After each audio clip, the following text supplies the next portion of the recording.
Սիրելիներ, այսօրվա խոսքը մի փոքր կլինի տարբեր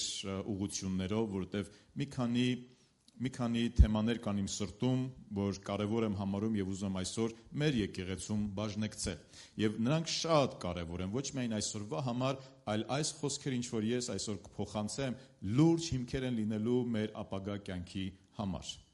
Այնպես որ խնդրում եմ ուշադիր լսեք եւ փորձեք վերցնել, սովորել, քաջալերվել, այն ինչ որ Աստված կփոխանցի ձեզ, ուշադրությամբ լսեք, վերցրեք եւ կիրառենք բոլորս միասին մեր կյանքերում։ Այսպիսի մի թեմայով ուզում եմ սկսել. ամեն բան չգցենք Աստծո վրա։ Ամեն բան չդնենք Աստծո վրա, ասելով, որ թող Աստված անի, եւ Աստված կանի, եւ Աստված թող գործի եւ այլն։ Կամ բաներ, որոնք մեր մասն է եւ մեր բաժինն է։ Եվ Աստված ինքը այդպես կամեցավ եւ Աստված ինքը իր խոսքի մեջ սովորեցնում է մեզ, որ շատ բաներ կան, որոնք մենք պետք է անենք։ Աստված ինքը իր գործը գիտի եւ Աստված իր կարողությունը գիտի եւ Աստված իր գործը անելու է, բայց մենք էլ ունենք մեր մասը եւ մեր բաժինը։ Հավատացողը կասի ամեն։ Վերջերս, ոչ թե վերջերս հաճախակի եմ ուշադրություն դարձնում թե իմ աղոթքներին, թե նաեւ տարբեր մարդկանց աղոթքներին եւ գիտեք, երբեմն մեր աղոթքները նմանեցնում եմ այսպես շատ սիրուն եւ անուշ բաժակաճառերին, որ երբեմն մեր աղոթքները նմանվում են այսպես ցանկություններ ունեցող բաժակաճառերին, որոնք մենք ցանկանում ենք, ուզում ենք եւ աղոթում ենք այսպես։ Թող այսպես լինի եւ թող այնպես լինի։ Եվ մենք շատ բաներ ցանկանում ենք, ուզում ենք եւ այսպես որպես աղոթք ներկայացնում ենք Աստծուն։ Եվ ես ասում եմ Տեր Աստված, իսկապես մենք բաներ ունենք սովորելու եւ բաներ ունենք փոխելու մեր կյանքերի մեջ։ Մենք բացի այն, որ պարզապես պետք է ցանկություն հայտնենք, մենք նաեւ աղոթքի ժամանակ պետք է փառավորենք քեզ։ Աղոթքի ժամանակ նաեւ պետք է ունենանք պայքար հոգեվոր դաշտում եւ պետք է կարողանանք ճեղքում բերել հոգեվոր կյանքում եւ հոգեվոր դաշտում։ Պետք է հավատքով դավանանք եւ խոստովանություն անենք աղոթքի մեջ, այլ ոչ միայն բարի ցանկություններ ասենք այսպես, որոնք կուզենայինք կատարվեր։ Հիշում եմ Մովսեսի պատմությունը, երբ որ Մովսեսը ասեց. Տեր Աստված, ինչ անեմ, ծովի առջև կանգնած եմ եւ Աստված ասեց. ինչու ես ինձ հարցնում։ Գավազանդ մեկնիր դեպի ծովը։ Քեզ տրված է այդ իշխանությունը։ Դու արա, դու ինչու ես ինձ հարցնում։ Ես քեզ տվել եմ այդ իշխանությունը եւ դու ինքդ արա դա։ Աստված իհարկե գնահատում է այն, ինչ որ մենք իրեն հարցնում ենք, Մովսեսը որ իրեն հարցնում էր, բայց Աստված ասում է. դու քո մասը ունես, ես տվել եմ քեզ այդ իշխանությունը, դու քո իշխանության գավազանը մեկնիր։ Սիրելի քույրեր, եղբայրներ, շատ հարցեր կան, որոնք մենք սպասում ենք Աստծուն, իսկ Աստված սպասում է մեզ։ Տեր, փրկիր աշխարհիկ մարդկանց, իսկ Տերն ասում է. շատ լավ, ես ուզում եմ փրկել աշխարհիկ մարդկանց, կգնաս իրենց վկայես իմ խոսքը։ Կայցելես քո հարևանին, սուրճ խմես իրենց հետ, կգնաս քո բարեկամի տունը, ես ուզում եմ իրենց փրկել, կգնաս եւ խոսես իմ մասին. Տեր, փրկիր իրենց, Տեր, ողորմիր իրենց, Տեր, հայտնիր, որ իրենք մեղավոր են եւ կարիք ունեն քո կարիք ունեն, այցել իրենց։ Շատ լավ, կխոսես որևէ մեկի հետ։ Տեր, խնդրում եմ, որպեսզի բժշկես այս մարդուն, քո հրաշքան ես, Աստված ասում է շատ լավ, իսկ դու խոսես իր հետ բժշկության մասին, դու կառաջարկես իրեն աղոթք անես իրեն համար, որպեսզի ես բժշկեմ իրեն։ Տեր, զորացրում ես, Տեր, խնդրում ենք ուժ տուր մեզ, զորություն տուր մեզ, Սուրբ Հոգու պարգևներով լեցրում ես, Աստված ասում է շատ լավ, իսկ կհիշես երբ ես վերջին անգամ Սուրբ Գիրք կարդացել։ Չէ՞ որ զորությունը գալիս է իմ խոսքից, զորությունը ինձանից է եւ ես կանոն եմ դրել, որ իմ խոսքի հետ կապ ունենաս եւ կարդաս ամեն օր այս խոսքերը վերցնես եւ սնես քո սիրտը, սնես քո զգացմունքները այս խոսքով։ Այսինքն մեր զգացմունքները սիրելիներ առաջանում են մեր փորձառությունից, մեր տեսնելուց, մեր հոտոտելուց, այսինքն զգացմունքներ մենք ունենք, բայց երբ որ մենք կարողանում ենք լցվել կամ կրթվել կամ սովորել կամ իմանալ Աստծո խոսքը, այն ազդում է նաև մեր զգացմունքների վրա, այն ազդում է մեր կյանքի վրա, մեր գործերի վրա, այն ազդում է մեր գիտության վրա, երբ որ մենք կարողանում ենք թույլ տալ, Տեր, զորացրու ինձ, Աստված ասում է, զորության աղբյուրը ես եմ, եւ իմ խոսքի միջոցով դու կարող ես զորանալ, դու կարող ես լցվել ինձանով, ինձ հետ հաղորդակցություն ունենալով, շատ լավ, ես ուզում եմ քեզ զորացնել, կկարդաս Սուրբ Գիրք այսօր։ Ասում ենք, Տեր, դու արա, Աստված ասում է, ես ախր անում եմ, բայց դու քո մասը ունես։ Տեր Աստված, մեզ շենք եւ շինություն տուր, ընդարձակ, լավ, օրհնյալ, եւ տարիներ շարունակ մենք աղոթում ենք, երկու տասնամյակ գոնե հիշում եմ, որ մենք աղոթում ենք նոր շենքի համար, հիշում եք, հա? Եղբայրները հիշում են, որ ամեն առավոտյան ժամը 8-ին մենք աղոթքաժողով ունենք եւ այդ աղոթքակետերից մեկը նոր շենք, նոր տարածքներ։ Ես հիշում եմ այդպես, չգիտեմ ճիշտ եմ, չէ՞ հիշում։ Աղոթում ենք, բայց որևէ քայլ այդպես լուրջ քայլ չենք անում։ Գնում ենք, փնտրում ենք տարբեր տեղեր, շենքը կար, տարածքները կար եւ փող չունենք։ Ասում ենք թանկ է։ Հիմա արդեն 5 անգամ կամ 10 անգամ ավելի թանկ է։ Այն ժամանակ մոտ մի 5 անգամ ավելի էժան էր, բայց այն ժամանակ եթե մենք կարողանանք եկեղեցով, ինչպես այսօր, գումար հավաքել եւ տնտեսել որևէ գումար, համարձակ կարող ենք խոսել, ասել եղբայր, այսքան գումար ունենք, մեր մասը։ Ու աղոթեցինք, Աստված նոր շենք չտվեց, փաստորեն։ Չէ, ինքնիցի Աստված տալիս էր, մենք ճիշտ չօգտագործեցինք մեր ունեցածը, մեր կարողությունը, մեր հնարավորությունը։ Տեր ինձ օրհնիր ֆինանսապես։ Տեր քո հրաշքարը, Աստված հրաշք է անում, որևէ մեկի սրտում դնում է եւ քեզ գումար է նվիրում։ Որևէ բարեկամ ունենք արտասահմանում եւ իր սրտում դնում է տեսիլ քո մարգարեությամբ կամ էլ մի հատ զանգում է, մի քիչ sense նամյոկ ենք անում, Աստված իր սրտում դնում է, որ եւ օրհնում է։ Տեր, հիշում եմ, փառք եմ քեզ տալիս, որ դու 3 շաբաթ առաջ ինձ օրհնեցիր գումարով, հիմա էլ կարիք ունեմ։ Աստված ասում է, քո ձեռքի գործը ես կօրհնեմ։ Տեր չեմ կարող, իսկ ինչու չես կարող։ Միգուցե կարող ես, բայց չես ուզում։ Միգուցե կարծում ես, որ չես կարող։ Դու մեկը արա, ես օրհնելու եմ քեզ։ Տեր զորացրու։ Աստված ասում է, ամեն բան հավատքից է։ Եթե ուզում ես զորանալ, ուրեմն հավատքը լսելուց է, իսկ լսելը Աստծո խոսքից։ Չէ, մենք ուզում ենք սենց բանով, երբեմն ռուբիլնիկի նման, ռուբիլնիկ չգիտեմ հայերեն ոնց է, Տերը անջատի, միացնի, անջատի, միացնի, անջատի։ Զորությունը, հիմա զորության ժամանակն է, միացավ զորությունը, Տեր, ես զորավոր եմ քեզանով, հիմա անջատվելու ժամը, տենց չի լինում։ Այդպես չի լինում։ Գիտեք, որ շատ զորավոր մարդիկ եւ շատ օծյալ մարդիկ օծության մեջ, հենց օծության ներքո, աստվածային հզոր օծության դրսևորման ժամանակ լուրջ սխալներ են թույլ տվել։ Շատ լուրջ սխալներ են թույլ տվել։ Հենց բեմի վրա կարող է լինել, հենց ժողովի ժամանակ կարող է լինել օծյալներ, Աստծո մարդիկ, որտեղ գործում է Աստծո օծությունը, Աստծո օծությունը իրենից անջատ չէ։ Դա խոսում է նրա մասին, որ Աստծո ներկայությունը, Աստծո զորությունը, Աստծո օծությունը կոնտրոլի տակ չի վերցնում մարդու բնավորությունը, մարդու ցանկությունները, մարդու խառնվածքը։ Աստված երբեք չի տիրում քո վրա, որ վերահսկի այնպես, որ դու ոչնչանաս եւ քո էությունը, քո բնավորությունը Աստված մեզ կարողանում է, ինչպես էցիկ եղբայրը ասեց, մենք հոժարվելով ենք մեր հին մարդուն ամեն օր սպանում, որ Քրիստոսը ձևավորվի մեր մեջ։ Եվ որքան Քրիստոսի պատկերը ձևավորվում է մեր կյանքերում, այնքան իմ անձը նմանվում է նրան եւ ես դրսևորվում եմ որպես Քրիստոսանման մարդ։ Սա խոսում է նրա մասին, որ մենք կարիք ունենք զորանալ, Տեր, բեր քո արթնությունը, մենք ուզում ենք Տեր հզոր արթնություն լինի։ Արտավազդ աղբերը 5-շաբթի օրը հիշացրեց արթնության մասին, ովքեր որ 5-շաբթի օրը ներկային, ներկային մարդիկ որ ներկային, փառք Աստծո։ 5-շաբթի օրը, եթե, չգիտեմ, ես էսպես զգացի, որ Աստված մի փոքր թույլ տվեց, որ մենք իր հզոր ներկայությունը վայելենք։ Չգիտեմ, համաձայն եք, հա, ներկաներից։ Լսել եմ վկայություններ, որ Աստված հետարքիր կերպով գործեց այդ օրը, մի ուրիշ մի բան էր։ Այո, մի ուրիշ մի բան է Աստված անում մեր մեջ եւ մի նոր բան է անում մեր մեջ։ Հիշում եք այդ օրը ես խոսեցի ուսանողների մասին, որ գնացել էին Ջոն Վեսլիի թանգարանը, տուն թանգարանը եւ այնտեղ տեսան բոլոր այդ Ջոն Վեսլիի սենյակները եւ այլն եւ մի առանձնա սենյակ ննջարանում տեսան մի փոքրիկ խալի, որտեղ մաշվածություն կար, երկու ոտքերի տեղ, երկու մաշվածություն կար եւ ասին սա իր աղոթելու խալին էր, որտեղ ինքը ծնկում էր եւ աղոթք էր անում եւ այդ խալին մաշվել էր, որտեղ հաճախակի ժամերով նա ծնկի գալով աղոթք էր անում։ Եվ ուսանողները երբ որ գնացին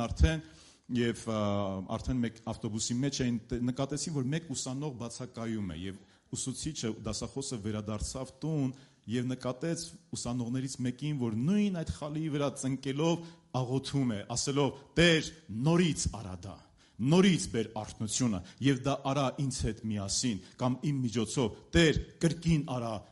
արա դա, բեր այդ արթնությունը։ Եվ երբ որ ուսուցչի օգնության ոտքի կանգնեց ուսանողը եւ միացավ արդեն մյուս ուսանողներին, պատմիչը ասում է, որ դա ապագա համաշխարհային ավետարանիչ Բիլի Գրեմն էր։ Եվ Աստված շատ հզոր բան արեց Բիլի Գրեմի միջոցով այս աշխարհի մեջ։ Միլիոնավոր մարդիկ լսեցին Աստծո խոսքը եւ փրկություն ունեցան։ Տեր, արա արթնություն բեր, իսկ ես ինչ եմ անում այդ դրա համար։ Ես ինչ եմ անում, որ Տերը գործի իմ մեջ եւ իմ միջոցով։ Յուրաքանչյուրս կարող ենք մեզ հարց տալ ասելով. Տեր, ես ինչպես եմ պատրաստվում այդ արթնությանը։ Սիրելի քույրեր, եղբայրներ, Աստված ամենակարող է, բայց Աստված գործածում է տկար, սահմանափակ մարդկանց։ Պողոս առաքյալը ասում է, Աստծո զորությունը գործում է իմ տկարության մեջ։ Աստված անսահմանափակ է, բայց Աստված գործում է սահմանափակ մարդկանց միջոցով։ Աստված գործում է նաև հրեշտակների միջոցով։ Աստված գործում է անձամբ, նաև ինքն է պարզապես գործում։ Ինքը ասեց, որևէ բան տեղի ունեցավ։ Հրեշտակներին հրամայեց, Սուրբ Գրքում մենք տեսնում ենք, բայց մեծամասամբ Աստված գործում է քո միջոցով։ Կարող ես ամեն ասել այս խոսքին։ Տեր, փոխիր իմ ընտանիքը։ Տեր, ուզում եմ, որ իմ ընտանիքի մեջ սեր լինի, ուրախություն լինի։ Ուզում եմ, որ մենք ավելի երջանիկ լինենք։ Տեր, խնդրում եմ, փոխիր իմ ընտանիքը։ Իսկ Աստված ասում է, ինչ ես անում դու քո ընտանիքի համար։ Ինչ ես անում քո ընտանիքի համար։ Քո կինը կամ քո ամուսինը քեզ բարկացրեց, դու կարողանում ես ներես իրեն կամ սիրով պատասխանես իրան։ Ես զգացել եմ, որ օրինակի համար, երբ որ Լիլիթը նեղված ալնում, այսպես նեղված խոսում է, ես էլ եմ նեղված խոսում, հետո վիճում ենք։ Չէ՞ Լիլիթ, թե չենք վիճում։ Չէ, վիճում ենք։ Բայց երբ որ սիրով եմ պատասխանում, երբեմն այսպես երկրորդ սիրով պատասխանելուց Լիլիթը արդեն մեղմանում է, փառք ասում։ Հակառակն եմ ասում, էլի, երբ որ ես եմ ինձ սիրով պատասխանում, արդեն փուքսս թողում է, տենց ենք չէ՞ ասում։ Բայց եթե ուզում ես վեճ ու կռիվ, ուրեմն դու ինչ ես անում։ Եվ ես ինչ եմ անում, իմ երեխաներին, Տեր, իմ երեխաները թող սուրբ լինեն, թող իմ երեխաները օծված լինեն, թող իմ երեխաները հոգևոր լինեն, իսկ ես կարողանում եմ լավ օրինակ ծառայել։ Տեր, թող իմ երեխաները քո տան մեջ մեծանան, բայց ես գալիս եմ Տիրոջ տունը, թե առաջի հանդիպակաց լավ աշխատանքի կամ գործի պատճառով կարող եմ բացակայել այդ օրը հավաքույթից։ Ես ու դու գործ ունենք անելու։ Կարող ենք փոխել միկրոֆոնը։ Ես ու դու գործ ունենք անելու, կասես ամեն այս խոսքերը։ Սիրելի քույրեր, եղբայրներ, զորությունը, պարգևները գալու համար պահանջում է սրբություն, պահանջում է աղոթքի կյանք, համբերություն եւ հավատարմություն։ Պահանջվում է ինչ որ բան, որ ես ու դու անենք։ Եթե ուզում ենք Աստծո զորությունը շարունակաբար գործի մեր կյանքի մեջ, պատրաստ ենք շարունակաբար աղոթքին ժամ տալու։ Պատրաստ ենք համբերելու եւ սպասելու, ինչպես որ աշակերտները սպասեցին, մինչեւ Սուրբ Հոգու զորությունը եկավ։ Պատրաստ ենք հավատարմություն ունենալ ամենադժվարին իրավիճակների մեջ եւ հավատարիմ մնալ Աստծուն, հավատարիմ մնալ կոչմանը, հավատարիմ մնալ այն ամենին, ինչ որ Աստված պահանջում եւ ուզում է, որ ես հավատարիմ մնամ։ Պահանջվում է։ Եվ այն ինչ որ մենք կվճարենք եւ մենք կտանք մեր մասը, Աստված կգործի իր մասը եւ կգա աստվածային օրհնությունը, արթնությունը, երջանկությունը, գործը, հրաշքը, նշանը Աստված կարող է անել։ Վերջերս ավելի ու ավելի ես սիրում եմ պատմություն կարդալ հատկապես արթնության մասին, բայց վերջի շրջանում մղում ունեցա ու ավելի լսում եմ եւ կարդում եմ տարբեր աստվածային դրսևորումներ եւ հիշում եմ անցյալում էլ այս պատմությունը ինձ շատ զարմացրել էր 1800-ական թվերը, որ Միացյալ Նահանգներում 1857 թվականին ասում են, որ Նյու Յորք առհասարակ Միացյալ Նահանգները կանգնած էր մեծ ճգնաժամի առաջ, ֆինանսական, տնտեսական մեծ ճգնաժամի առաջ։ Եվ Աստված դնում է մի սովորական գործարարի, սովորական առևտրականի սրտում դնում է, որ ինքը աղոթքաժողովներ սկսի։ Եվ գիտեք ինչ է անում։ Պայմանավորվածություն է ձեռք բերում եկեղեցաշենքներից մեկի հետ եւ դուրս է գալի մի քանի շաբաթ հրավիրատոմս է բաժանում մարդկանց, որ գան միասին աղոթք անեն։ Ճաշի ժամին 12-ից մինչև 1-ը։ Ցերեկը 12-ից մինչև 1-ը։ Մի քանի շաբաթ հրավիրատոմս բաժանելուց հետո օրը նշանակված է, մի քանի շաբաթ հետո իրենք գալիս են։ Ինքը գալիս է ավելի շուտ, իրենք չէ։ Եվ գալիս է տեսնում, որ դատարկ է դալիճը։ Մոտ 30 րոպե ինքը աղոթում է, նոր 30 րոպե հետո 6 տղամարդ են իրեն միանում։ Հաջորդ շաբաթ օրը, չգիտեմ որ օրն է լինում, հաջորդ շաբաթ, մեկ շաբաթ հետո 20 հոգի են հավաքվում։ 6 ամսվա ընթացքում այս աղոթքաժողովները, ընդամենը 1 ժամ հավաքվում են ցերեկվա աղոթքաժողով, Աստված սկսում է շարժվել։ Եվ այս ցերեկվա աղոթքաժողովներին 6 ամիս հետո միանում են 10,000 հոգիներ։ Այն դուրս է գալի Նյու Յորք տարածքից, ազդում է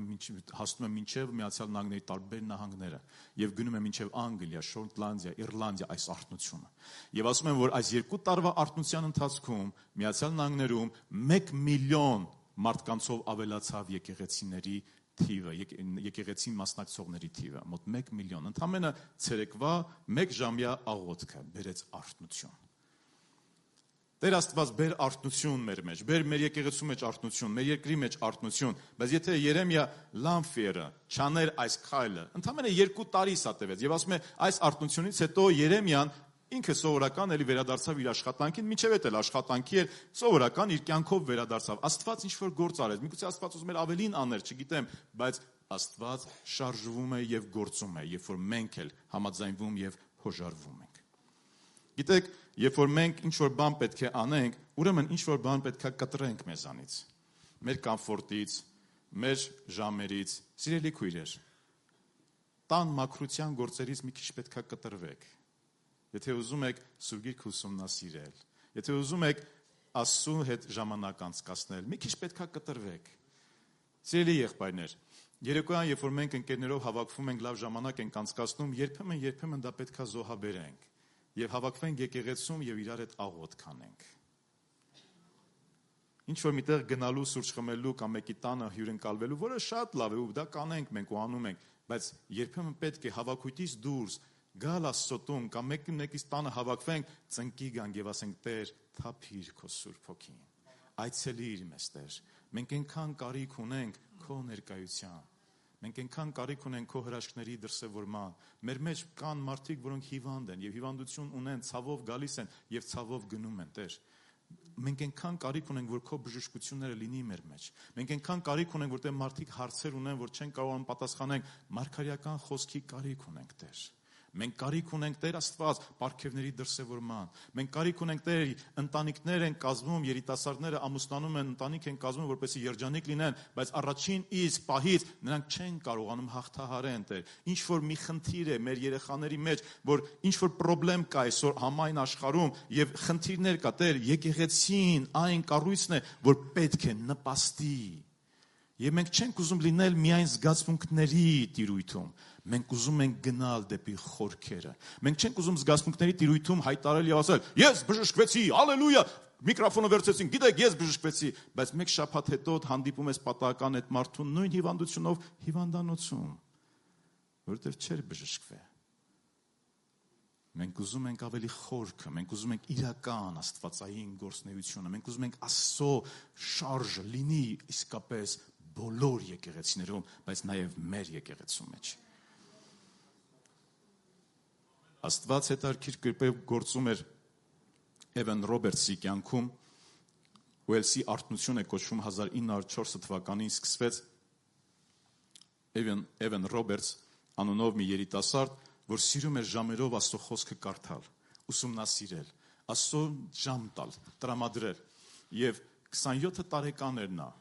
Իր հովից թույլտվություն հարցրեց, որպեսի խոսք ունենա, դե փառք Աստծո, հովիվն էլ տեղ տվեց, իհարկե, ոչ Կիրակի օրը, ոչ մեկ ուրիշ ժողովում, երիտասարդականում մի կարճ խոսք ունեցավ, ինքը շատ կարճ էր խոսում, 4-5 րոպե։ Մարդիկ կան արթնության ժամանակ խոսում են շատ երկար, մարդիկ էլ կան խոսում են 4-5 րոպե, կանոն չէ, չկա կանոն, որ մենք գծենք եւ նկարենք, ասենք սա է կերպը եւ սա է ձևը, սա ճիշտ է, նա սխալ է, սա չէ, ամեն Աստված գործում է շատ տարբեր կերպերով, նա ընդհանրապես 4-5 րոպե էր խոսում, բայց ավելի երկար աղոթք էր անում։ Երիտասարդներ, Սարգիս եղբայր, երիտասարդական ժողովից սկսվեց 27 տարեկան Էվեն Ռոբերտսը եւ ինքը 14 հոգի էին ընդհանրապես երիտասարդական ժողովին ներկա։ Հաջորդ շաբաթ ավելի շատ, մյուս ավելի շատ, եկեղեցին տեղ եւ արթնությունը բռնկվեց։ 2-3 տարի տևեց այս արթնությունը, բայց հազարավոր, տասնյակ, հարյուրավոր հազարներ Այդ ժամանակ Ուելսում բնակչությունը ընդամենը 2 միլիոն էր, այսօր կարծում եմ 3 միլիոն, մեր նման երկիր է այսպես բնակչությամբ, բայց Աստծո արթնությունը բռնկվեց այնտեղ եւ տարածվեց ամբողջ աշխարհով մեկ։ Գինետուները սկսեցին փակվել, որովհետեւ մարդիկ ապաշխարեցին, այլևս չէին խմում ալկոհոլ եւ չէին գնում գինետուն, սկսեց փակվել։ Այդ կողմից արդյունաբերությունը, գինեգործությունը բավականին շատ տուժեց։ Բոլոր նմանատիպ հասարակած տները եւ այլն սկսում էին մեկը մյուսի ետևից փակվել։ Քաղաքներ կար, որ ոստիկանները մնացին անգործ, որովհետեւ հանցանք չկար, հանցագործություն չկար եւ իրենք չգիտեին ինչ ան։ Եվ գիտեք ինչ էին անում։ Ոստիկանները, ովքեր որ երգելուց լավ էին, երգչախմբեր էին կազմավորում եւ սկսում էին հոգեվոր երգել։ Աստված հետարքիր գործ էր կատարում։ Գերբնական բաներ էր լինում։ Ճիշտ ասած, ես կարդացել էի այս պատմության մասին, բայց մի քիչ հավատս չէր եկել։ Վերջի շրջանում որ ուսումնասիրում էի, տարբեր պատմաբանների եւ նաեւ քարոզիչների լսեցի եւ կարդացի նույն բանն էին ասում։ Հավանաբար չէ, դա տեղի ունեցել է, որ այսքան մարդիկ վկայում են, ինչ էր տեղի ունում հանքափորերում գործածվում էր այդ օրերին էշերն ու ձիերը, որոնք կարողանում էին օգնել մարդկանց հանքափորերում աշխատանքի մեջ։ Եվ գիտեք ինչ էր արվում, հանքափորերում մարդիկ, որոնք աշխատում էին, հայհոյանքով էին դիմում էշերին եւ ձիերին եւ նրանք լսել էին տարիներ շարունակ այդ հայհոյանքները։ Օրինակ գնալու փոխարեն կարող է մի հատ ինչ-որ մի վատ խոսք ասեն եւ իրանք գիտեն, որ սա գնալ է նշանակում։ Երբ որ այս հանքափորերի աշխատողները ապաշխարեցին, էշերն ու ձիերը այլևս չէին լսում իրենց, որովհետեւ իրանք չէին կարող հայհոյել, չէին կարող վատ խոսքեր ասել։ Լուրջ, չգիտեմ սա բայց հետարքիր եւ այս մարդիկ սկսեցին ստիպված սիրո բառեր օգտագործել ու սովորացնել նույն էշերին ու ձիերին, որ այ մարդ, էնի քխեր, էնի լավը չէր, հիմա էսա Աստված հետարքիր գործեր էր անում։ Սուրբ Հոգին այցելում էր։ Մեկը, երկուսը, շատերը կարող են, տարբեր մարդիկ տարբեր կերպերով կարող են թույլ տալ, որ Աստված գործի։ Կարող ես քո մտքի մեջ կամ բարձրաձայն ասես, ես գործ ունեմ անելու։ Ես գործ ունեմ անելու։ Եվ Աստծո գործը առանց ինձ չի լինի։ Կլինի իրականում, բայց արի ես ու դու հավատանք, որ առանց մեզ չի լինի։ Քանի դեռ ապրում ենք, քանի դեռ ողջ ենք եւ քանի դեռ Աստված ծրագիր ունի մեր կյանքի մեջ, ուրեմն առանց ինձ չի լինի Աստծո գործը եւ ես պետք է մաս ու բաժին կազմեմ։ Բանտերը դատարկվեցին Ուելսում, ինչպես ասեցի, գարեջրատները փակվեցին եւ Աստված հետարքիր գործողություններ կատարում։ Ինչպես մարմինը առանց հոգու մեռած է, այնպես էլ հավատքը առանց գործերի մեռած է։ Եթե հավատք ունես, ուրեմն գործերդ ցույց տուր։ Եվ Աստված ինքն էլ իր փառքը ցույց կտա։ Աստված իր գործը կկատարի իմ մեջ եւ քո մեջ,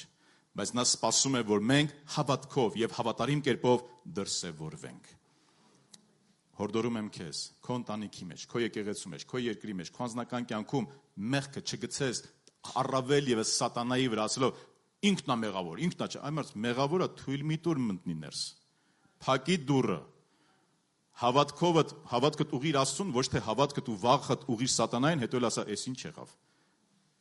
Այդ պարտվածը ով է, որ կարողանա քեզ վնասել, ինքը արդեն պարտված է։ Աստված, Տեր Հիսուս Քրիստոսը խաչի վրա հաղթել է սատանային, կարող ես ամեն ասել։ Թույլ մի տուր, որ որևէ կերպով քո մտքի վրա ինք ազդեցություն ունենա, դու իշխանություն ու զորություն ունես սատանայի վրա եւ իր դիվական բոլոր ուժերի եւ զորքի վրա։ Պարզապես գործիր, արա ինչ-որ բան ու կտեսնես Աստծո փառքը։ Արա Աստծո խոսքով։ Տերը քեզ սովորացնում է համբերել, ասա կհամբերեմ այս անգամ։ Ճիշտ է, դիմացինս սխալ է, ամուսինս անտեղի տեղ ինձ վիրավորեց։ Մի հատ էլ նեղվեց ինձանից, բայց ոչինչ, կհամբերեմ։ Արա Աստծո խոսքով ու կտեսնես, որ արդյունքը կլինի։ Չարը միշտ փորձում է խանգարել։ Երբ որ Աստված որևէ բան է անում քո կյանքի մեջ եւ իմ կյանքի մեջ, սատանան այն խլվրտոցի նման սկսում է այսպես, երբ որ ինքը գիտեք ամեն բան չգիտի։ Սատանան մեր մտքերը չի կարող կարդալ եւ ինքը ամեն բան չգիտի, մեր ապագան էլ չգիտի սատանան։ Նա կարող է կանխատեսել, կանխագուշակել եւ այլն, կարող է, բայց սատանան չգիտի մեր ապագան, սատանան չգիտի մեր մտքերը։ Նա մեր շարժումներից, ապրումներից, խոսքերից նա կարող է կռահել, գուշակել, որ ինչպես նա կարող է ինչ-որ բաներ բերել մեր մեջ եւ մենք հավատանք դրանց եւ դրանք կատարվեն, ու ասենք, բա ո՞նց ինքը իմացավ, ինքը չիմացավ, ուղղակի ինքը սերմեր գցեց քո մեջ, դու հավատացիր, բռնեցիր դա ու դա կատարվում է, ինքն էլ հետամուտ է լինում, որ դա կատարվի քո կյանքի մեջ։ Ուրեմն եկեք մեր հավատքը ուղենք ոչ թե չարին, ոչ թե մարդկանց, այլ ամենակարող Աստծուն եւ նրա խոսքին։ Երբ որ Աստված որևէ բան է անում քո կյանքի մեջ, սա նշան է չարին, որ նա պետք է գործի անցնի եւ ինչ որ բաներ կարողանա անել, բայց ես ուզում եմ քեզ հիշեցնել, Սատանան պարտված է հավիտյան։ Նա այլևս երբեք չի կարող հաղթել նաեւ քո կյանքի մեջ, եթե դու համաձայնվես, որ Քրիստոսի հաղթությունը քո կյանքում լինի այսօր, վաղը եւ քանի դեռ ողջ ես։ Քեզանից է կախված, թույլ կտաս չարին գործի քո կյանքի մեջ, թե Աստված այո Աստծո հաղթությունը քո կյանքում լինի։ Որովհետև ինձ համար գործելու մեծ դուռ է բացվել, Պողոս առաքյալը ասում է։ Գործելու մեծ դուռ է բացվել ինձ համար, եւ հակառակորդները շատ են, կամ հակառակությունները շատ է։ Երբ որ Աստված մի դուռ բացում է քո կյանքի եւ իմ կյանքի մեջ, հնարավոր է լինեն հակառակություններ, հնարավոր է լինեն դժվարություններ, հնարավոր է գան խնդիրներ, երբ որ եթե Աստված էր անում այս ամենը, ինչու սա կատարվեց։ Եթե Աստված էր այս հրաշքը անում, ինչու սա եղավ։ Եթե Աստծուց էր այս ամենը, ինչու իմ կյանքում այս ամենը եղավ։ Չէ, երևի Աստծուց չէր, հետ քայլ անենք։ Չէ, դեռ սպասենք։ Ոմանք կան մի քիչ ավելի են թուլանում։ Դե ասենք էլի այդ սատանային պետք չի գազացնել էլի այդքան, այ մարդ հասկացանք որ պարտված է, բայց դե դա որ գազազում է, չէ, սիրելիս։ Շատ դեպքերում դու ճիշտ ճանապարհի վրա ես։ Երբ որ դու ունես համոզմունք, որ Աստծուց է, եւ դու քո անձնական շահը չես փնտրում, այլ Աստծո շահն ես փնտրում, Աստծո խոսքին հնազանդվում ես, եկեղեցուն հնազանդվում ես, Աստծո խոսքի մեջ սրբության կյանք ունես, հավատարմությունը ունես եւ գնում ես առաջ, դժվարությունները հանդիպում են, ուրեմն դա նշան է, Աստծո գործն է, շարժվիր առաջ։ Գնա առաջ եւ թույլ տուր որ Աստված ավելի ու ավելի գործի։ Պողոսն ու Շիղան նրանք հայտնությունով, տեսիլքով գնացին Մակեդոնիա, Փիլիպպե քաղաքը։ Նրանք գնացին եւ դժվարության հանդիպեցին։ Մարդիկ չընդունեցին նրանց, ծեծեցին նրանց, ահավոր ձևով ծեծեցին եւ բանտը գցեցին նրանց։ Նրանք բանտի մեջ հայտնված սկսեցին երգել ու փառաբանել Աստծուն, չվախեցան ու չկասկածեցին։ Կարող է ամեն դեպքում սխալ արեցինք։ Ախր այդ տեսիլքը Աստծուց էր երևի։ Մի քանի տեղ իրենք ուզել էին արդեն քարոզեին ավետարանը, հոգին թույլ չէր տվել, Աստված թույլ չէր տվել եւ Աստված բերել էր արդեն երրորդ վայրը եւ այստեղ էլ այմար ծեծեցին ու բանտարկեցին։ Կարող է Աստծուց չէր, հակառակը։ Իրենց փառաբանությունով, իրենք վստահ են, որտեղ իրենք չար բան չեն ուզում անեն։ Իրենք Աստծո գործն են ուզում անեն։ Իրենք ուզում են Աստծուն նազանդվեն, Աստծո կամքը կատարեն եւ փառաբանում ու մեծարում էին Աստծուն բանտախցից։ Եվ Աստված շարժեց բանտի հիմքերը։ Բանտի դռները բացվեցին, պատմությունը գիտեք, երբ որ բանտապետը եկավ իրեն ուզում էր վնասել, ինքնասպան լիներ, ասին քեզ վնաս չտաս։ Աստված այցելեց բանտապետը եւ իր ամբողջ ընտանիքը ապաշխարեց եւ Հիսուսին ընդունեցին։ Աստված փառավորվեց եւ Աստված հայտնվեց այն ժամանակ, երբ որ նրանք ծանրագույն իրավիճակի մեջ էին, բայց նրանք չհանձնվեցին։ Ամեն իրավիճակի մեջ, երբ որ Աստված ինչ որ բան է ուզում քո կյանքի մեջ անի, հեշտ չի լինելու։ Ոմանք այստեղ կան, երիտասարդներից կան, որոնք ուսանող են եւ սովորում են որևէ բուհում եւ իրենք ինչ եք կարծում, ձեզ այդ մասնագիտությունը, այդ գիտությունը որ տրվում է, դուք դրա համար վճարում եք։ Վճարելուց է բացի առավոտից երեկո սովորում եք։ Սովորելու հետ միասին նյարդեր եք քայքայում, չգիտեմ, մամայի հետ եք կռվում, պապայի հետ եք կռվում, որտեղ պետքա դասին նստեք, պետք է դասերը սովորեք, չեք կարող իրենց հետ տեղ գնալ, չգիտեմ, ինչ որ տան գործ չեք կարող անել, պետքա սովորեք, պետքա քնություն տակ, կամ էլ որ հանկարծ չեք ստանում մեկ Պապան ջղան ասում, աղջիկ ջան, տղա ջան, այս փողի իզուր ենք տալիս, որ դու երկու ստանաս, կամ քայքայում ես քո նյարդերը, քո ժամանակը։ Այդ նույն գիտությունը եւ նույն ուսումը, նույն այդ ամեն ինչ որ դու սովորում ես, կարա Աստված գործած է, դա քո կյանքի համար շատ օգտակար է լինելու։ Հեշտ չի տրվում դա, այդպես նաեւ հոգեվոր կյանքում, բայց անգամ դա Աստված կարող է զորավոր կերպով գործածել։ Եթե կանգ առար եւ հետ քաշվեցիր, չես ունենա այն ինչ որ պետք է ունենաս, թե մասնագիտությունը, թե դիպլոմը, թե ապագա աշխատանքը, թե ապագա նաեւ աշխատավարձը այդ ուղղությամբ։ Երբ որ Տեր Հիսուս Քրիստոսը գնում էր, ասես մյուս կողմը անցնենք, լճով նրանք անցնում էին Գերգեսացիների երկիրը։ Ճանապարհի կեսին գիշերվա ընթացքում փոթորիկ բարձրացավ եւ ալիքները սկսեցին փոթորիկ լինել եւ ալիքները ջուրը լցվում էր արդեն նավի մեջ։ Եվ աշակերտները արթնացրեցին Հիսուսին ասին հոգը չի մենք արդեն կործանվում ենք Նավը քիչ-քիչ արդեն խորտակվում է եւ Հիսուսը որդի կանգնեց եւ սաստեց քամուն եւ հանդարտվեց փոթորիկը։ Աշակերտները վախեցան, ով է սա, որ կարողանում է քամին եւ ծովն նրան լսել։ Տեր Հիսուս Քրիստոսը գնում էր լճի մյուս կողմը, այնտեղ կար մի դիվահար, որը դևերով բռնված էր եւ Տերը պետք է իրեն ազատ արձակեր։ Եվ Տերը նրան ազատ արձակեց եւ եկան իր դեմ կանգնեցին եւ իրենց տարածքից դուրս հանեցին Հիսուսին։ Հիսուսը նորից նավակը նստեց եւ անցավ մեկ ուրիշ կողմ։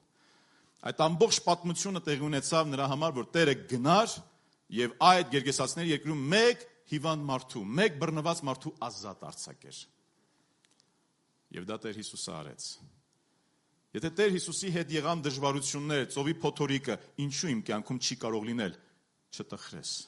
հույսը չկտրես, Աստված քեզ զորացնում է, գնա առաջ, եթե Աստծո համար որևէ բան ուզում ես անել, որևէ կերպով ուզում ես ապրել հոգևոր կյանքը, սրբության կյանքը, հետ չնայես, հետ չդառնաս, նայիր Տիրոջը, ով քեզ զորացնում է, չարը արդեն պարտվել է։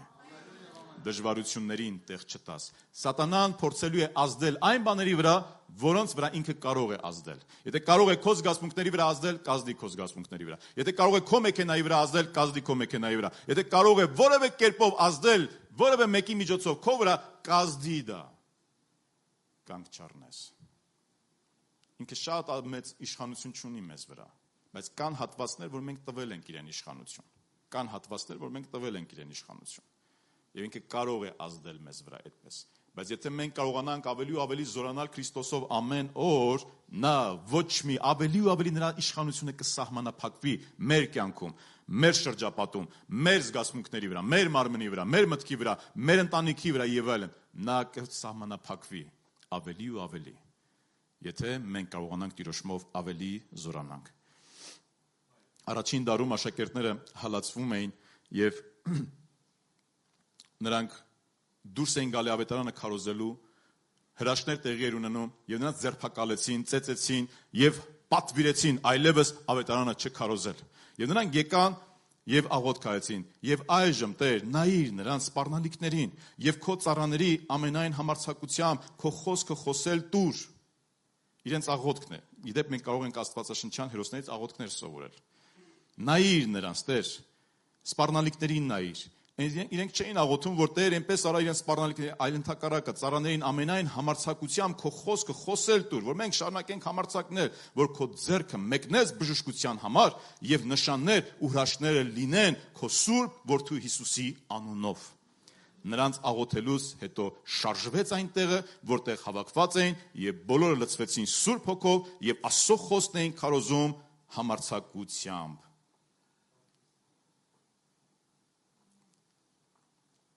Աստծո զորությունը երբեք չի սահմանափակվում այն մարդու կյանքում, ով որ հավատում է Աստծուն եւ հավատքով ուզում է գործել Աստծո գործը։ Եթե ես ու դու հավատքով դիմում ենք նրան եւ թույլ ենք տալի, որ Աստված գործի մեր կյանքերում, ուրեմն Աստված կգործի։ Եվ դժվարություններ կլինեն, բայց Աստված մեզ կզորացնի։ Երբ որ Նեհեմիան ուզում էր կառուցել պարիսպները, մարդիկ բարձրացան նրա դեմ, նա ուզում էր սուրբ գոր գործեր։ Մարդիկ բարձրացան նրա դեմ եւ դեմ կանգնեցին նրան, որ նա սուրբ քաղաքի պարիսպները չկառուցի։ Բայց հետաքրքիր է, որ Նեհեմիան նրանց հետ ոչ բանակցեց, ոչ նրանց գնաց հանդիպելու, նա շարունակեց Աստծո գործը գործել։ Բայց գիտեք ինչն է հետաքրքիր, երբ որ ասում է տեսան, մենք ասում ենք գործելու սիրտ ունի ժողովուրդը եւ պարիսպը կառուցեցինք եւ կեսը հասանք, այն ժամանակ ընդդիմությունը բարձրացավ։ Սատանան սկսում է խառնվել իրար, որովհետև դու չես ձախողում, դու չես պարտվում, դու քո հույսը չես կորցրել, քո ուրախությունը չես կորցրել։ Այո, կարծես այդպես պետքա լիներ, որ քո հույսը կորցներ, տխրեիր ավելի, կամ ցավ ու դժվարություն ունենայր։ Այո, ինչ որ բաներ ոնց թե։ Ես այսքան արեցի, հələ դու ուրախ ես, հələ դու ասում ես Հիսուս, հեսա կտեսնենք։ Մի ուրիշ թեժ կերպով փորձում է հարձակվել, բայց Նեհեմիան նա գիտեր։ Նա շարունակեց գործը, ժողովուրդը սիրտ ունեն, շարունակեցին հերթափոխով աշխատել, այնքան մինչև ամբողջ պարիսպը կառուցեցին։ Դու ինչ որ բան ունես անելու Աստծո այգի համար, այգու եւ Աստծո համար ինչ որ բան ունենք անելու, միայն թե չանձնվենք, այլ հավատարմությամբ շարունակենք Աստծո գործը եւ Աստված կփառավորվի մեր կյանքի մեջ։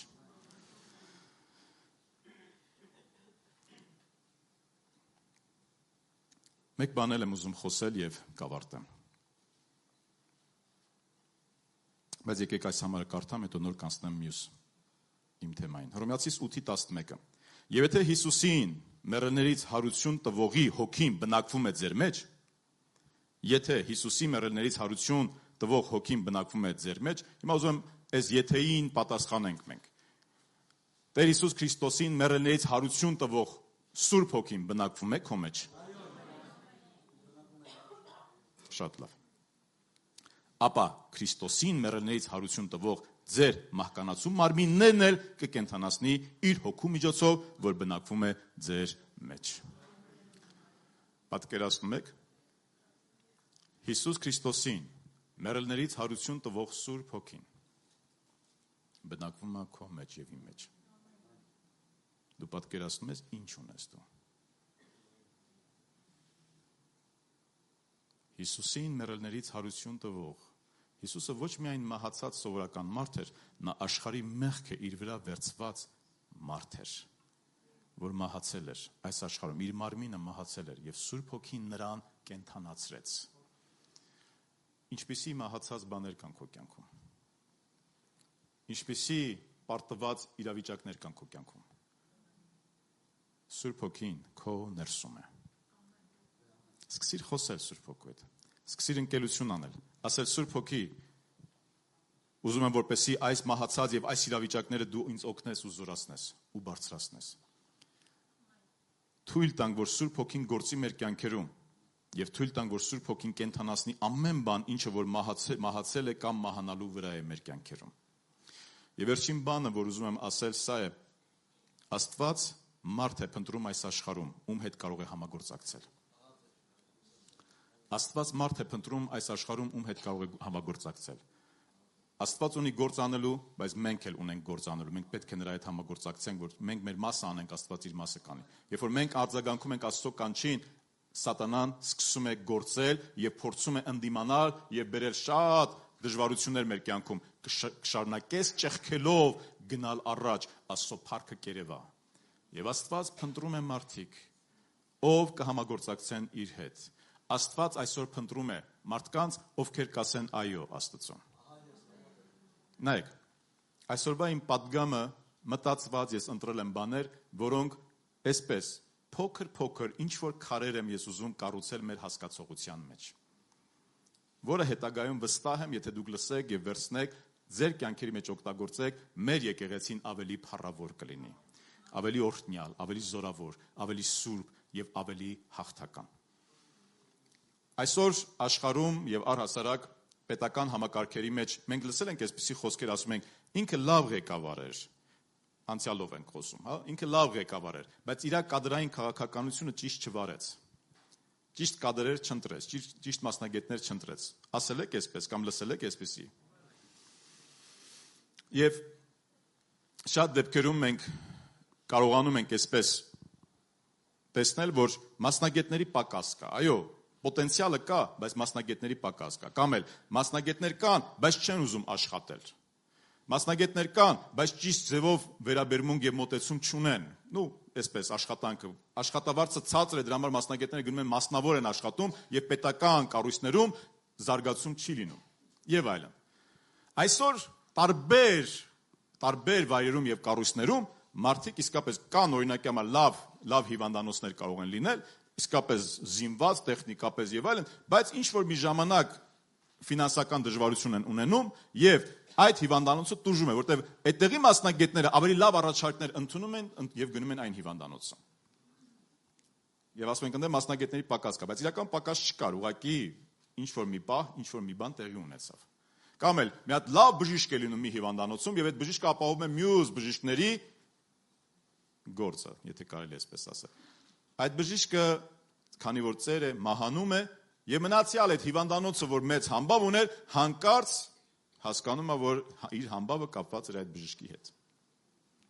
Մասնագետի հետ էր կապված։ Աշխարհում այս խնդիրը կա։ Համապատասխան մարդկանց կարիք ունի այսօր աշխարհը, գործարանները, հիմնարկները, պետական կառույցները եւ այլն։ Հարց եմ ուզում տալ։ Անկեղծ հարց եմ ուզում տալ։ Աստված նույնպես պրոբլեմ ունի մասնագետների։ Աստված պրոբլեմ իրար հետ չի բռնում այս բառակապակցությունը, բայց եկեք սենց մի փոքր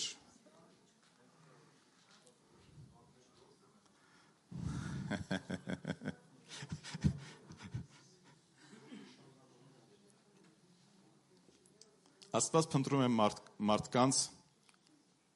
ում հետ կարող եք գործել, գործակիցներ եք փնտրում։ Որովհետև Տիրոջ աչքերը դիտում են ամբողջ երկիրը, որպեսզի զորացնի նրանց, ուղիղ սրտով հարում են, նրանց, ում սիրտը ուղիղ է և հարում է իրեն, նայում է իրեն, տրվում է իրեն, հավատարիմ է իրեն։ Աստված նայում է ամբողջ երկիրը։ Աստված նայում է ամբողջ երկրին և փնտրում է մարդկանց։ Ով է, ում սիրտն է իմ հետ։ Ուզում եմ սա ասել պարզ։ Ես հարց տվեցի, բայց ես ուզում եմ հարցին պատասխանել։ Աստված այսօր հարմար մարդկանց խնդիր ունի գտնելու հարցում։ Գիտեք ինչու, ոչ թե նրա համար, որ հարմար մարդիկ չկան, լավ մարդիկ չկան, կամ Աստծուն նվիրված մարդիկ չկան, այլ որովհետև կան մարդիկ, որոնք չեն հոժարվում և չեն ցանկանում գործածվել Աստծո կողմից։ Եվ Աստված խնդիր ունի, ոչ թե ինքը խնդիր ունի երկնքում, ինքը խնդիր ունի երկրի վրա։ Եվ գիտեք, այսպիսի ես մի հայտնություն ունեցա։ Ես այս հարցերը տվել եմ մարդկանց, Աստծո մարդկանց տվել եմ։ Ինձ են տվել այս հարցերը։ Ես չեմ կարողացել պատասխանել, բայց այս շաբաթ ես հայտնություն ունեցա Աստծուց։ Աստված ընտրում է թերի մարդկանց, պակաս մարդկանց և գործածում է նրանց։ Ես էլ այդպիսին եմ, դու էլ այդպիսին ես, ինձ ու քեզ էլ Աստված գործածում։ Չէ՞ որ կատարյալ չենք։ Իմ փորձով ես գիտեմ, որ Աստված թերի մարդկանց է օգնում։ Եվ ասում ենք, ինչու է այս մարդուն Աստված գործածում, ինչու այս մարդը, որ պատմությունը մենք գիտենք, օրինակ Էվան Ռոբերտսի մասին ես որ խոսեցի, մեծ արթնություն է եղել իր միջոցով, բայց ընդհանրապես կար ժամանակ հետո ինքը ունեցավ պրոբլեմ։ Այդ պրոբլեմը չկարողացավ հաղթահարի։ Ոչ մեկ չիմացավ վերջը ինչ եղավ, ոնց է, ու արթնություն բերող մարդիկ ունենում են այսպիսի դժվարություններ, նաև իրենք։ Դե հնարավոր որ չեն ունենում, բայց ուզեմ ասել, սա նորից զորությունը կամ Աստծո զորությունը, որ գործում է, դա չի ապահովում մեզ հավիտյան սուրբ լինելուց եւ պաշտպանված չենք մենք ինքներս պետքա հետամուտ լինենք, որ Աստված մեզ պահի եւ պաշտպանի։ Աստված տվել է այդ իշխանությունը մեզ։ Եվ ինչու է Աստված գործածում այս մարդուն, այս թերություն ունի, այս խնդիր ունի, այս պրոբլեմ ունի,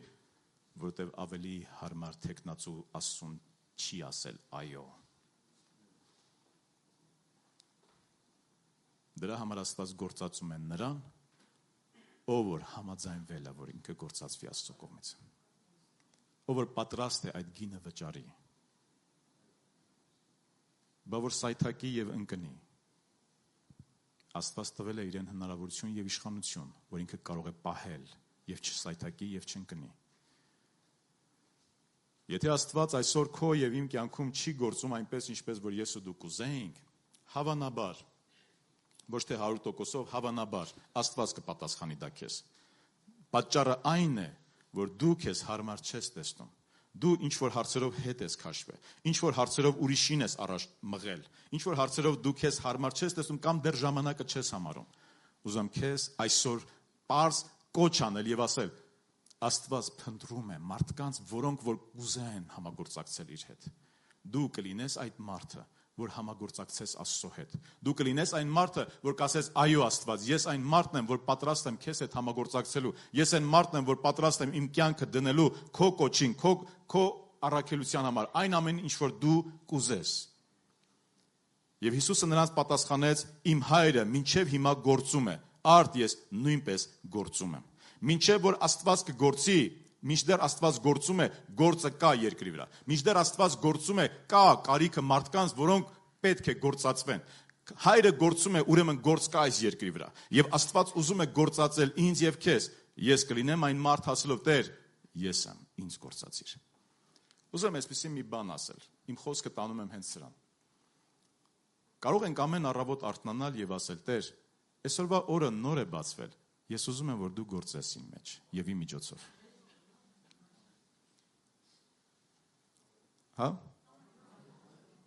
Բայց գիտես ինչ պետք է անես այս ընթացքում։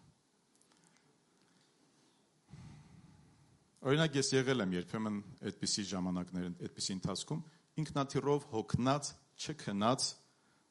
որ մտածել եմ, հեսա մի քիչ կքնեմ ու կողքս նստել եմ մեկը որը խոսալու հետ սեր է ունեցել։ Ու մարտահրավեր է։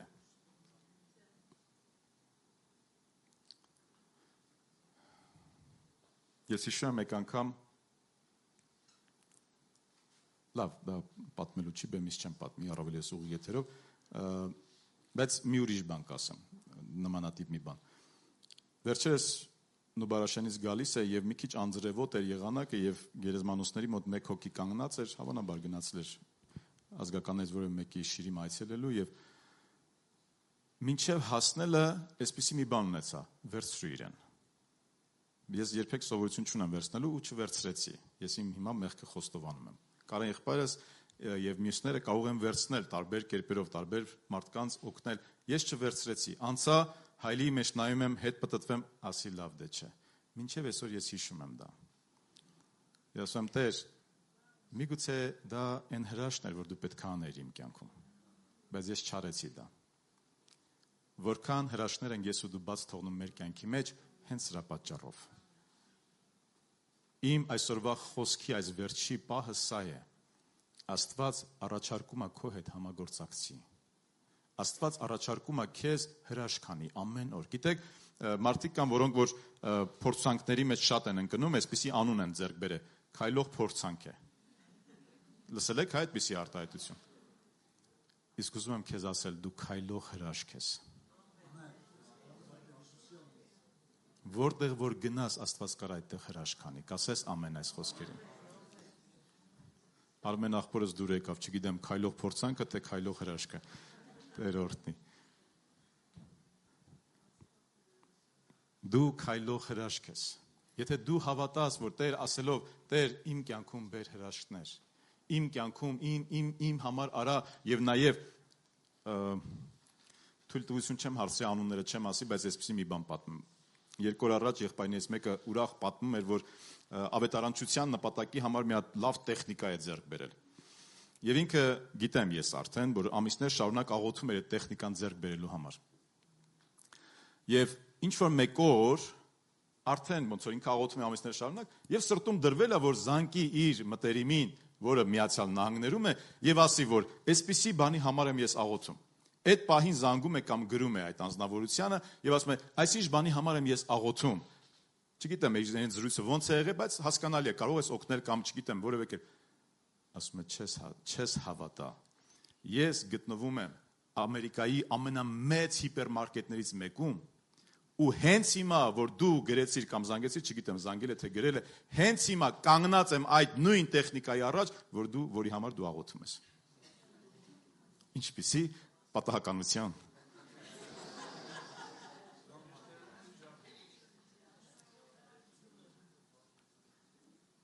Սենց բաներ Աստված սիրում է անել։ Ինքը սիրում է այսպիսի բաներ անել։ Վերջերս վկայեցի խմբում եւ նաեւ որ Միացյալ Նահանգներում մարդ մոտեցավ ինձ ասեց հիշում եք որ Գյումրիի ռեստորանում տեսանք իր ասում հա հիշում եմ երեխայի համար որ աղոթեցիք ռեստորանում այդ մարդը եկել էր ինձ բարևել էր արդեն ողջագուրվել չէ ողջունել էինք իրար վերջը ասել էր որ հոգեվոր եմ Ամերիկայից եմ ձեզ լսում ենք եւ այլն քույրը Տեր օրհնի իրեն արդեն բայց դուրս գալուց առաջ ինքը համարձակվեց եւս մեկ բան երեխայի համար խնդրում եմ աղոթեք Հենց ռեստորանում աղոթք արեցինք, Միացյալ Նահանգներում նա արդեն վկայեց։ Հիշում եք, որ աղոթ, ասի, այո, հիշեցի։ Ասում է, երեխան բժշկվել է էպիլեպսիայից եւ սկսել է խոսալ։ Ասեք, հասարակ բան, որ Աստված սիրում է այսպես գործել։ Որևէ մեկին նայում ես հայացքով, որևէ մեկին մի խոսք ես ասում, որևէ մեկը խնդրելով քեզ դիմում է, որևէ մեկին դու ես հարցնում, ինչպես ինչ կարող եմ քո համար անել, կամ վերջը որևէ մեկին դու ես առաջարկում աղոթել։ Ինչ որ բան դու եւ թե պատրաստ ես ու բաց ես, ուրեմն Աստված կգործի։ Հաճախակի մենք չենք ասում, որ մենք հոգեվոր ու հավատացյալ ենք, որովհետեւ մեր բնակավարում, աշխատանքի վայրում, մեր ընկերական շրջապատում ինչ որ ոչ հոգեվոր բաներ ենք անելու, դրա համար մենք չենք ասում։ Մեկին խաբելու ենք, մեկին կեղծելու ենք, մեկից շատ ենք վերցնելու, մեկին բարկանալու ենք, դրա համար չենք ասում։ Հետո էլ ասում ենք, Տեր, գործիր, Տեր, բժշկիր, Տեր, օրհնիր։ Սիրելիս, թույլ տանք ամեն օր Աստված մի հրաշք կատարի մեր կյանքի մեջ։ Ասեմ Տեր, այսօր ես ուզում եմ որևէ մեկին այցելեմ, ով կարիք ունի, Տեր։ Նայեք, ինչպես է սա տեղի ունենում։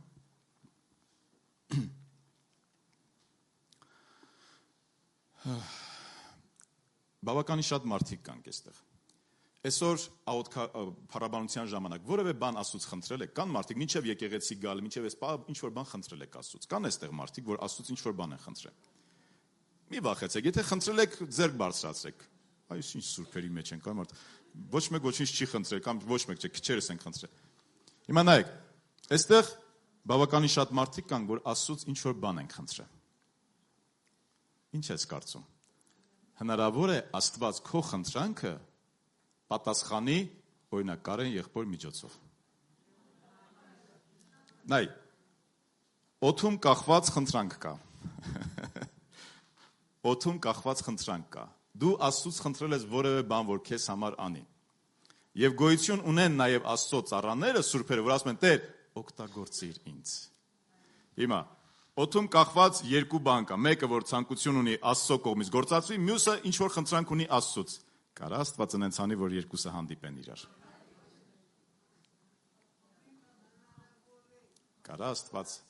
Կարա Աստված այնպես անի, որ ամեն օր դա տեղի ունենա։ Եթե դու հոժար ես, ուրեմն քո միջոցով Աստված կարա, եւ եթե դու էլ կարիքներ ունես, Աստված նաեւ քո կարիքները կարա բարավարի այդ նույն կերպով։ Աստված փնտրում է մարդկանց, ով ում հետ կարող է նա համագործակցել։ Ասա այո Աստծուն։ Նա հանդիպեց Եսայի մարգարեին եւ ասեց. ով կգնա մեզ համար, ում ուղարկենք, եւ Եսայի մարգարեն ասեց. ահա ես Տեր։ Համաձայնվիր Աստծո կանչին, համաձայնվիր ասելով ահա ես Տեր, ինձ ուղարկիր։ Ինքդ քո անձը պատրաստիր այնպես, որ ինչ որ մեկ օր երբ որ Աստված ասի ում ուղարկեմ, դու պատրաստ ես ասես ահա ես Տեր, ինձ ուղարկիր։ Ես պատրաստ եմ Աստվածին բարի։ Գիտեք, քույրեր ջան, Կատրին Քուլմանը, որը շատ հզոր գործեր է Աստված արել իր միջոցով, ես շատ մեկնություններ չեմ ուզում տալ եւ շատ բաներ չեմ ուզում ասել։ Կատրին Քուլմանը այդքան էլ մեր հասկացողությամբ այդքան էլ լավ կյանք չի ունեցել։ Սխալներ գործել է իր կյանքում ինքը։ Ունեցել է սխալներ, չեմ ուզում դրանց մասին խոսել, բայց Աստված հետարքիր կերպով գործում է իրեն միջոցով հազարավոր, տասնյակ, հարյուր հազարներ փրկվեցին եւ հազարավոր մարդիկ, հարյուրավոր մարդիկ բժշկվեցին տարբեր ցավերից ու հիվանդություններից։ Սովորական կին էր,